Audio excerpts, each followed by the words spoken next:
Alors, comme on vient de le dire, il existe deux manières de faire de l'analyse technique.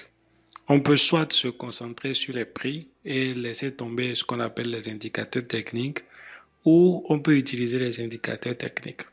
Si on décide d'utiliser uniquement les prix et de ne pas faire usage des indicateurs, on va dire qu'on fait de l'analyse chartiste. Mais si on utilise les indicateurs pour nous aider dans notre tâche d'analyse, on va dire qu'on fait de l'analyse modèle. Maintenant, même si celui qui fait du chartisme n'utilise pas, c'est-à-dire quand on parle de chartisme, on parle de l'analyse chartiste toujours, hein. Donc, même si celui qui fait du chartisme n'utilise pas les indicateurs, il va quand même utiliser certains outils. Même s'il y a d'autres stratégies qu'on appelle stratégie pure price action, où on n'utilise aucun outil, d'une manière plus générale, le chartiste peut utiliser deux types d'outils. Le premier, c'est ce qu'on appelle les niveaux horizontaux.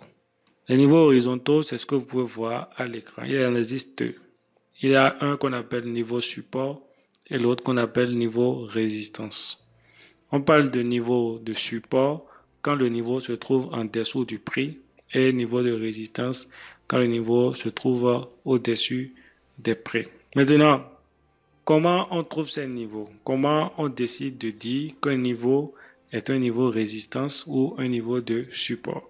Eh bien, les niveaux de support ou de résistance, ce sont des niveaux où le marché a du mal à passer. Ce sont des obstacles, en quelque sorte, sur le passage du marché. Des niveaux où le prix va avoir tendance à rebondir. Et donc, quand on parle de niveau résistance, ça va être un niveau qui va se placer au-dessus des prix. Et quand le marché sera en train de monter, arrivé à ce niveau, le marché va avoir tendance à rebondir là et reprendre la baisse. Donc, on a un marché qui monte, qui touche un niveau de résistance et va avoir tendance à se retourner. Maintenant, rappelez-vous de ce qu'on s'était dit avant de commencer notre étude de l'analyse. On avait dit que ce n'était pas systématique et que les choses ne se passaient pas toujours comme on l'anticipe. Et donc, ce n'est pas parce qu'on a dit que les marchés vont avoir tendance à rebondir sur ces niveaux que cela est automatique. Il peut bien arriver que le marché arrive sur ce niveau et casse. On va voir plus tard comment réagir par rapport à chaque situation. Retenez ici que un niveau de support, c'est un niveau qui se trouve en dessous du prix actuel du marché et sur lequel le marché va avoir tendance à rebondir pour croître à nouveau. Et qu'un niveau de résistance, c'est un niveau qui va se situer au-dessus du prix et sur lequel le prix va avoir tendance à rebondir pour décroître à nouveau, pour baisser à nouveau.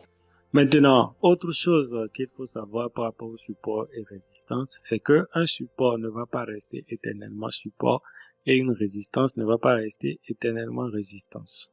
Parce que si ça doit rester éternellement résistance, par exemple, il va falloir que le marché soit incapable de le traverser pour toujours. Parce que le marché a tendance à évoluer. Et donc, ces niveaux-là sont des obstacles, mais ce ne sont pas des obstacles infranchissables. À un moment donné, le marché va le franchir et passer en haut ou en bas si c'est un support ou une résistance. Maintenant, si c'est une résistance et que le marché le passe, désormais, où est-ce qu'il va se trouver? Il sera plus en haut parce que le marché vient de le casser. Il sera désormais en bas. Et une résistance cassée devient donc un support et un support cassé devient une résistance. Donc, dès que le marché va arriver à traverser l'obstacle, eh bien, ça devient un obstacle maintenant à la baisse. Parce qu'on suppose, si c'est une résistance, bien sûr, si c'est une résistance et que le marché le traverse à la hausse, si le marché casse enfin la résistance, eh bien, sachez que la résistance va encore résister au marché si le marché décide de partir à la baisse. Le marché ne pourra plus partir à la baisse aussi facilement parce que le niveau de résistance qui vient d'être cassé va devenir tout simplement un niveau de support. Et donc, les résistances traversées deviennent supports et les supports traversés deviennent des résistances.